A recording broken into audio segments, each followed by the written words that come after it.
আসসালামু আলাইকুম। আমরা একটা বেগ BJ40 রিজার্ভ করতেছি, সাথে আমাদের ডিপার্টমেন্টাল হেড টেকনিশিয়ান সড়ক সাহেব আছেন।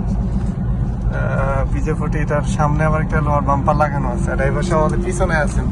আচ্ছা, ড্রাইভার সাহেব একটু কথা শেয়ার করি। এই যে লোহার বাম্পার লাগাইছেন বেগ BJ40-তে, তো এটা লাগানোর ফলে আপনার মানে কি সুবিধাটা বা অ্যাডভান্টেজটা পাইছেন?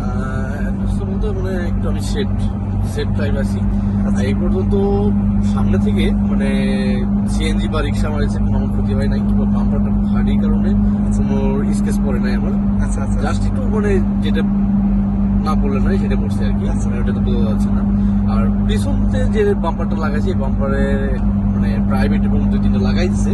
লাগানোর কারণে আমাদের কোনো ক্ষতি হয় নাই, যেটা লাগাই দিয়েছে সেই রংটা শুধু আমার গাড়িতে উঠছে, এতটুকু আর কি।